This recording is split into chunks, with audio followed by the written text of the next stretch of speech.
We only have 3 people. Well, we don't need to do this yet. Let's just start from the top.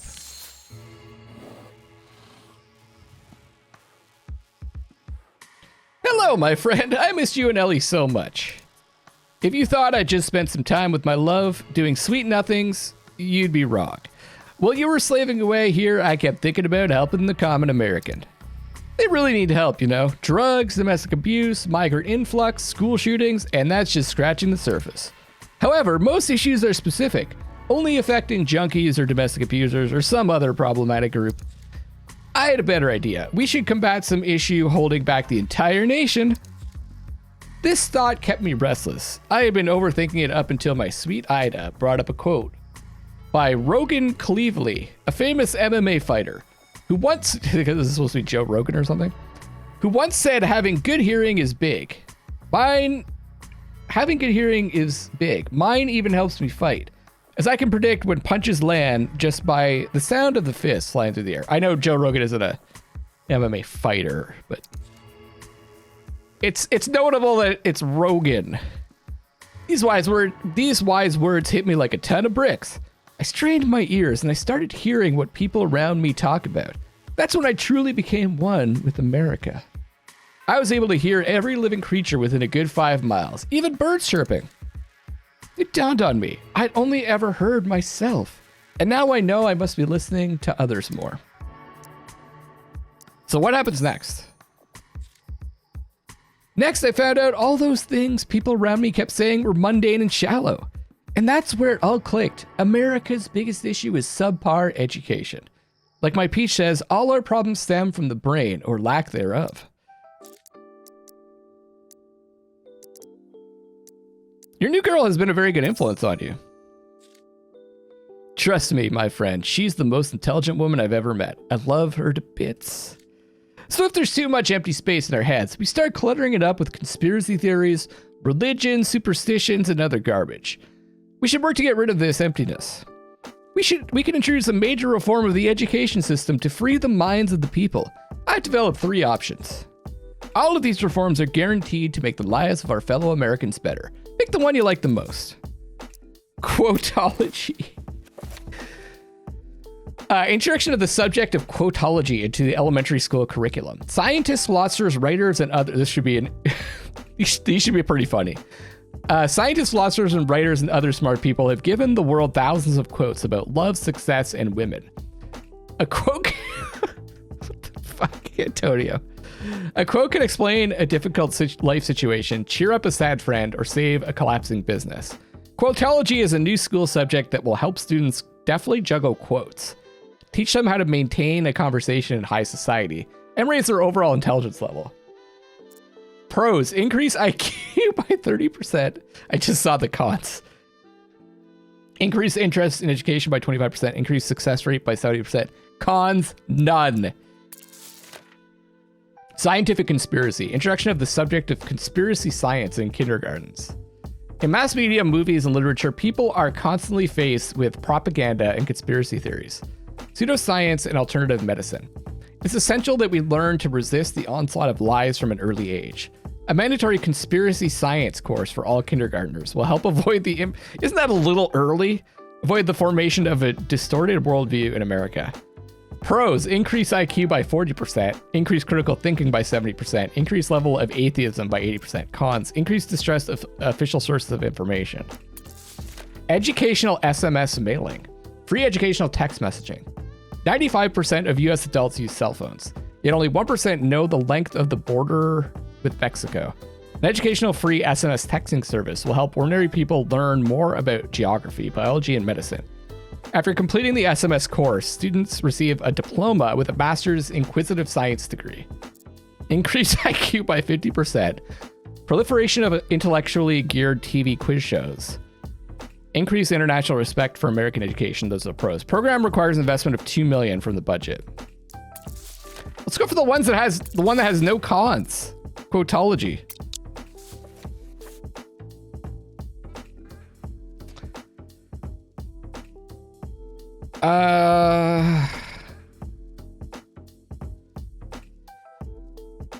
We'll postpone for now. Great choice, buddy. You can trust Peach with things like that. The people will thank us in due time. Awesome, Antonio.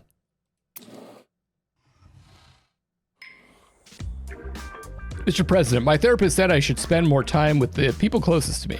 Can I work with you in the Oval Office? Sure. Rufus Vance, Assistant Secretary of State. Sir, do you remember the phone pranksters? One of them went offline. This fiddle found his way at the very heart of the department, posing as Secretary of State. The latter was sick. He looked so much like Mr. Secretary that security didn't even bother to ask for his pass. The imposter was giving orders and signing important papers all day long until the deputy got a call from the real secretary. The intruder is detained. The bastard claims that was a performance against the heartless system where a person is easily replaced by a simulacrum, sir. Shall we put him to justice? Yeah? George Verchoo, Deputy Secretary of Treasury. Mr. President, I've read a curious article in Just DC about the Beggars Guild in New York. They have a king, business schemes, bank accounts, and shadow salaries. It's a real state within a state, and there are lots of starving citizens who are richer than those who extend their generosity to them. It's time we take care of this milk cow. We should strip the beggars of the redundants, bring the guild into the legal framework, and lay a tax on them like any other business. Am I right? Sure, I don't know if that's true, but if they're saying it's true. Ellie says, honey, you know how mad I've been at Basil for his stupid prank with his own mock kidnapping and blackmail. It's been a long time since Mom says that he sort of came to his senses, stopped hanging around, got a job, and found himself a girlfriend. Anyway, I think he's learned his lesson, and it's time I make up with him. Do you think we can invite him with his girl next Saturday? Yeah. Okay, Areville's loss. Find out what has become of your presidential heir apparent. House arrest. We'll probably do that. Scare orphans. Let's check out Areville's loss. Scare orphans. That seems like a bad idea. Honey, Alan Rickles went on vacation and then dropped off the radar. This is very strange for a man who has spent years in the spotlight. He had the whole nation watching his every step. Now I keep remembering that talk we had with Weister. I'm afraid something bad might have happened to Rickles. No one has tried getting the police involved, so I say we should start searching for him. Just don't delay, all right? If Rickles is in trouble, it would be in our own interest to bail him out as soon as possible. Or you can kiss your immunity goodbye.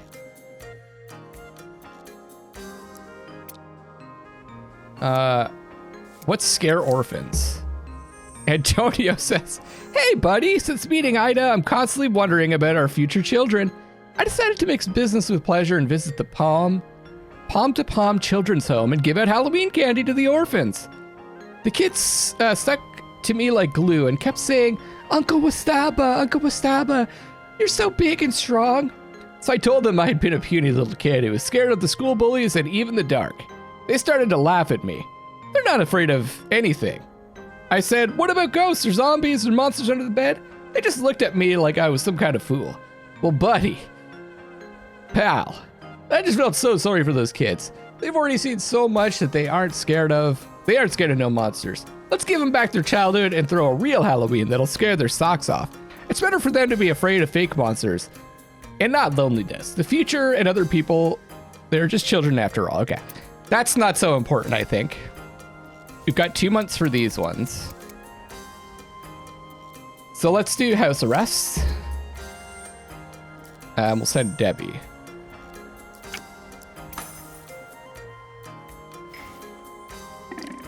Oh no, Rufus, Secretary of State. Sir, today a trial was held for the imposter who penetrated the White House and pretended to be Secretary of State for the whole day. But the jury fully acquitted him, and the reporters are the same. They say that accusing the system isn't a crime, but an art. This idiot could have launched a war with his performances. Yeah, there's no way people would not like that. That's crazy. Honey, I meant, well, inviting Basil to visit. It was going well indeed. He behaved and his girl was so charming. But after the dinner, our butler reported seven silver forks missing. Camera feed shows Basil hiding the cutlery in his inside coat pocket, and his girlfriend is putting it in her bag. I called my family. It turns out that this dream couple visits everyone to make amends and steals their silver cutlery. Someone leaked it to the reporters already. Such a shame. Hey, but that balanced out. Mr. President, we brought the beggars' activity into a legal framework. We created the Department of Beggars and imposed a tax. Now there's much less beggars in the streets of New York.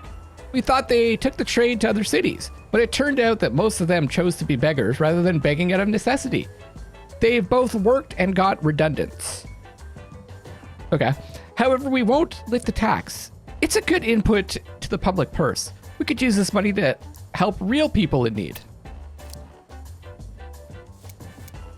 Areville's loss.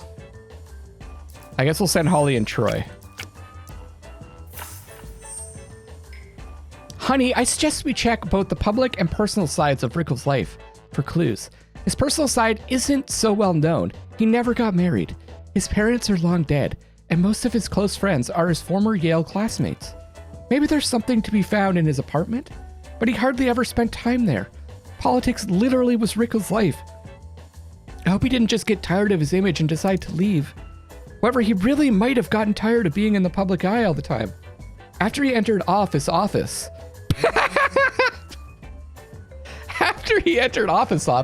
Rickles installed cameras all over Areville City Hall. Aside from the bathrooms, maybe, he'd been doing 24/7 streams from all the hallways, offices, and briefing rooms. The second he wakes up in the morning, he grabs an action cam on a selfie stick. He live streams himself solving the citizens' problems and makes it a point to account for each dollar he spends from the budget. Maybe there's something suspicious to be found on recorded streams? Although the really interesting stuff rarely ever makes it on camera. So my dear president, what are we gonna do to find Rickles? Holly can get inside Rickles' apartment and search for clues. I'd like to keep Troy low stress because he's got to do something next. He's got to do that one mission next month. So let's try search for clues. Mister, judging by his digs, this Rickles guy must be super anal. I haven't found a single pairless sock, and even his books are arranged in a neat specter by cover color, as if he's expecting journalists to barge in at any minute. Looks more like a Zillow listing than someone's living space. Also, there's a thin, even layer of dust on everything, which should mean no one's been there in a couple of months. No clues as to where Rickles might have gone. Try something else, maybe?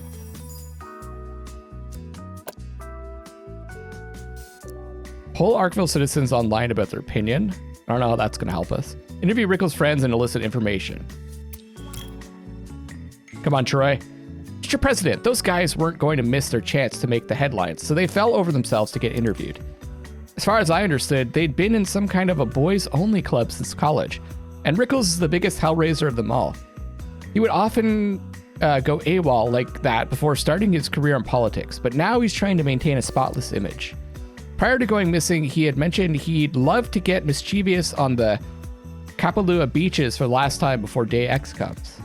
I don't think there's a prize for guessing what Day X is, so his friends don't seem to be bothered. Looks like Rickles just decided to throw a stag party of sorts before taking the spot at the Resolute. All right, honey, if the people who've known Alan for years are sure he's all right, we shouldn't be getting too worked up. Who would have imagined that Rickles would throw in the towel just before the biggest moment of his life? I guess even stuck-up little shits like him can get tired of constantly showing the world their spotless images. Honey, we haven't dug up anything suspicious about Alan going missing. I know I shouldn't be getting so paranoid. I've been spending too much time around Tony. In an interview, Rickles' college friend said Alan would often go missing like that back at Yale. He probably just decided to chase some mischief across Kalapoola. That's exactly what we just found out! Kalapoola Beach one last time before his new life begins. If his friends aren't worried about it, we shouldn't be either. That's a lot of stress, though. Kevin Doraville, founder at Champ Chomp. Mr. President, Champ Chomp are the best healthy sweets for children. Unfortunately, we can hardly fight for their appreciation with chocolate bars and other sugar poison. But I'm sure as soon as kids taste our honey raisins and coconut topping, wild horses won't drag them away. That's why I suggest you hand out our candies during trick-or-treat. We'd get news coverage, and you'd have a reputation of a president who cares about the new generation's health. And a small present. What do you say? Yes. Give me money. Matthew Lee Garden, Secretary of Transportation. Sir, after a series of crashes, we banned scooters from the roadway. In return, an urbanist, Sue Lyon, promoted a real campaign. She claims that now people would get back in cars, which means traffic jams and ruined environment. Okay. So she doesn't understand that people on scooters risk their lives for the sake of comfort. I can crush an electric scooter into a car to prove it myself. I won't crush badly, just enough to send a message. Will you support me?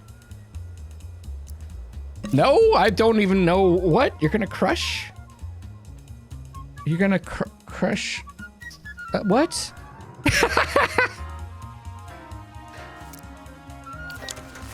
Okay. The one thing I wanted to check is, can I... Okay, I can't hire them back. I don't know why they keep saying, like, if you get your money together, you can... If you pay your debts, we'll come back or something. I don't see an option to do that. They're just gone.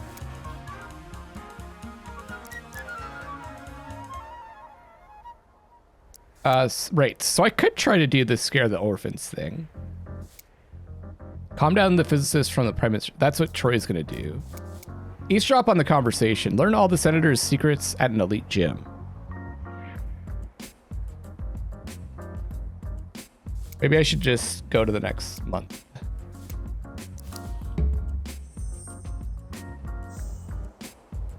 Or I could try to do this. Like, what does he need?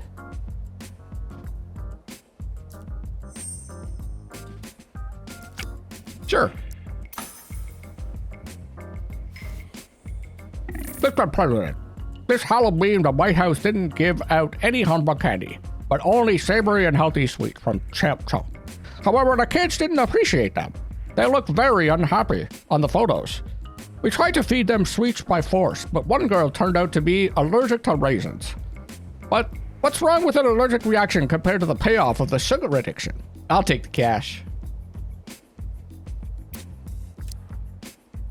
Because that can pay for this. And oh. I could pay for that. I guess I can't send Ben.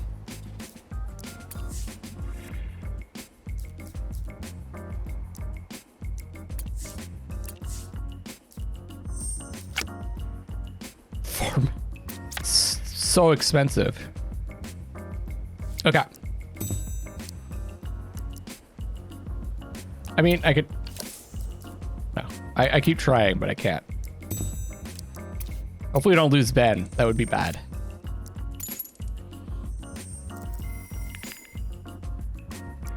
%68%.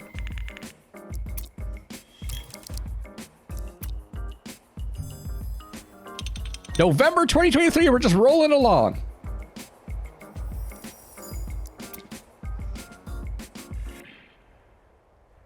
Free at last. I've got to say, your lawyer really knows her stuff. Not only was my case thrown out of court, but I also got compensated. The trick was to make it look like I suffer from severe anxiety.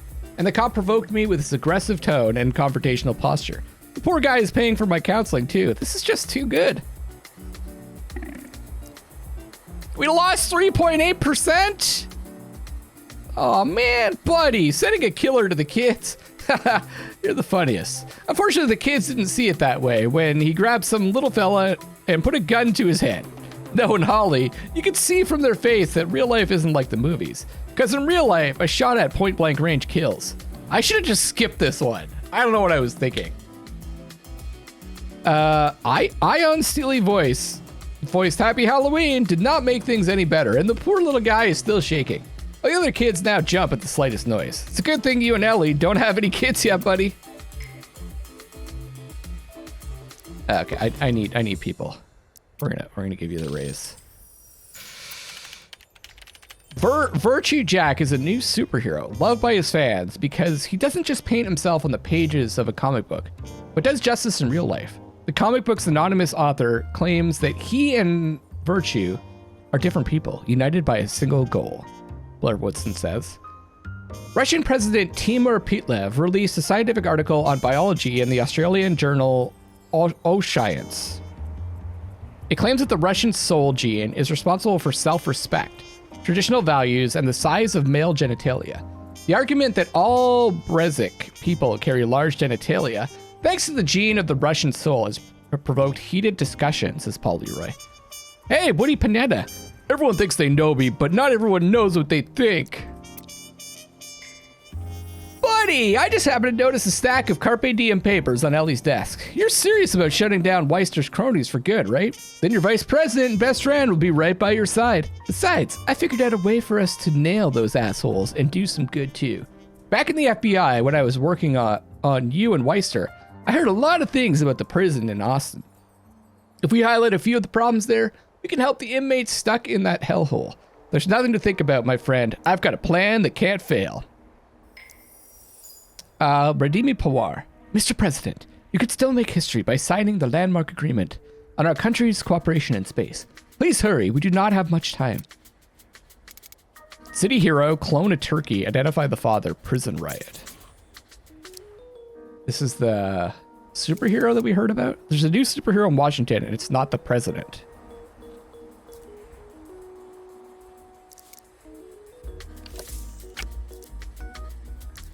Shit.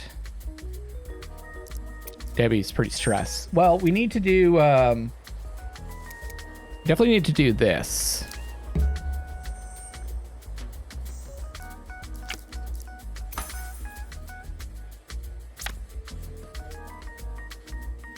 Let's check out City. Hopefully Andrish can do this. I don't think I'm gonna, well, I might be able to close Guantanamo. Let's see what this is. Maybe I don't need to send anyone to do anything. Usually these are just like decisions we have to make. Phil Birkin, the FBI director, says, Sir, how do you feel about comic books? Personally, I prefer serious men's literature, Tom Clancy, for example. But I spent the whole weekend on the superhero comic book Verchoo Jack. If you read the news, you can see why. The hero Verchoo Jack wears a tight purple suit and mask and takes down baddies with a powerful roundhouse kick. Let me read. With his signature backspin kick, Verchoo Jack can bend a young fir tree or knock down a calf. But that's not all. Verchoo Jack doesn't beat up fiction. This is the shittiest superhero ever. He just has a roundhouse kick. I could do that. Not really. I'd probably pull a few muscles and hurt my back. But that's not all. Verchoo Jack doesn't beat up fictional enemies on the pages of comic books. His ventures forth on missions in reality, attacking TC residents and visitors. We haven't made it public yet, but all the people he's targeted have been politicians and public figures. Every one of them has spoken positively about you or written a complimentary comment. If we were to speculate who Verchoo Jack's main target is, it looks like the final boss is you. The police have been chasing him for a month, but nobody can catch him. Some of this information is already leaking to the media, and so far, people are responding favorably to the vigilante punishing corrupt politicians. But think what this will do to your image if we don't stop him. It's time to put this lunatic down. I'm sure the key to catching him is somewhere in the pages of the comic books. Here, check out his latest work. It will give you an idea what this guy's capable of. Verchoo Jack number 12. Dusk swallowed the shadows of the streets and vomited them back out through the flickering throats of the streetlights. I, Verchoo Jack, took up my charge. I'm the leveler of truth, the weight of justice falling upon the scales of fate, keeping its bowl from swinging too far into chaos. Each blow I strike cleanses the fabric of society, each like a broom striking a carpet, cleansing it of the suffocating dust of hypocrisy. My enemy today, a woman whose morals have faded with her body. She's an evil witch, a messenger of the apocalypse, a goddess of lies. Verchoo is coming for you. What do you think, Mr. President? Personally, this all reminds me of someone, but I can't figure out who exactly. It's Congresswoman Wanda Humphrey of New York, the ghost of Congress, put under heavy guard. Looks like Senator Dickinson, who was against my impeachment. Send some men to protect her. The public is happy and I don't want to get in the way of a hero dispensing justice. Just keep me safe. I don't know.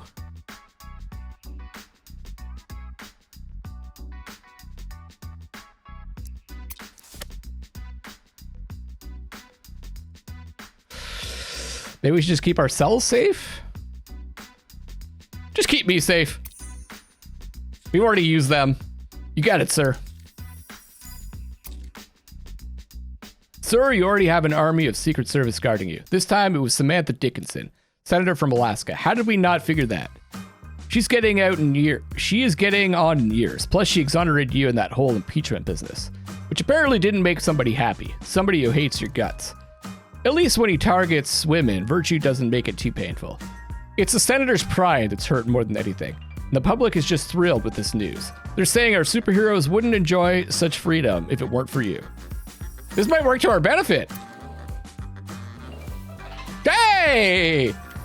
Maybe he'll beat up some more people.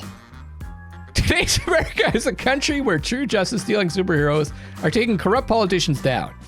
I mean, he's not wrong. It was total corruption. And it's only possible thanks to our freedom-loving president.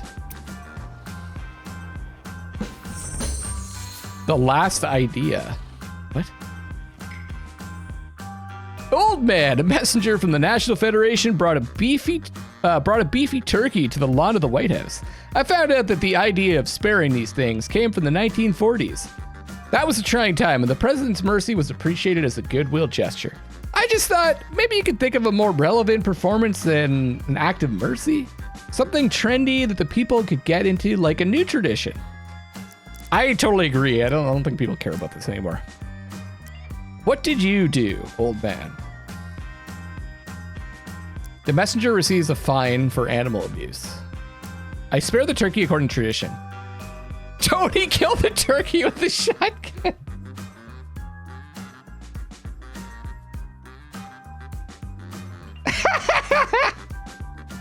I kind of want to pick this just to see what happens.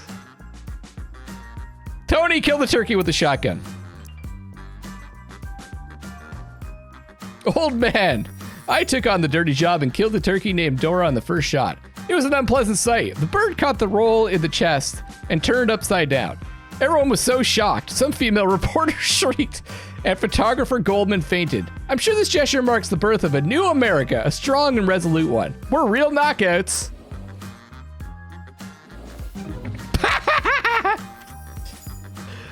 Vice President showed how your attempt at authenticity can turn into mockery. His inner circle suspects that Mr. President personally gave him a nudge for this. It's such a dumb idea. In memory of Johnson... Fuck, I thought we were done with this. Honey, it's awful. Under the News just published an interview with the father of the girl who was killed 14 years ago in a car crash. Not only is he saying that Johnson's musical is based on real-life events, but he's claiming that its main characters are Johnson and you. Before he died, Johnson came to him to seek forgiveness for you two hitting that girl. Her name was Holly. The man originally passed him off as a lunatic, and after that, the cops never followed up with Johnson again. We have a big problem. It's not just Weister's cronies anymore.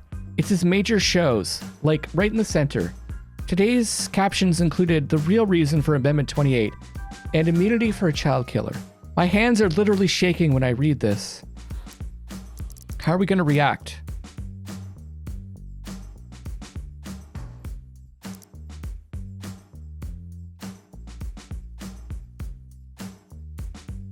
Call our police friends and ask them to destroy the evidence. Honey, so the whole thing is true? Although I've already known for a while now, I just couldn't think about it. Can't imagine how I was shaking when I called Chief Crane. And there was a good reason for it. The lack of evidence didn't go unnoticed. The reporters somehow got word of it, and now even Crane can't help us. The last thing he said was to leave him out of it. Holly's father has a growing crowd of support. If he pressures them to reopen the case, we'll be in trouble. All this work, and it's all going to shit. Uh-oh. Oh my God. The White House is clearly trying to cover their tracks, but the president won't be able to hide his crimes behind an amendment. Vengeance will come for him before long. Or before then. Honey, how long have we been trying to get this amendment ratified? Must be 3 years, give or take? And still some think it's something outrageous. And some think it's something outrageous and almost unheard of. We've got to show people amendments are the norm. There's a good occasion, too. Thanks. I'm strongly considering reloading from that last one. Let's do it. I haven't done it yet. It's a good occasion, too. Thanksgiving is coming, and George Washington himself meant it back in the day as a way to give thanks for the Constitution. We could use it to remind the people of the holiday's history and also have a 28th Amendments parade. Sounds good, huh? Yes. Let's try it out. Let's see how this works. Load. Restart month.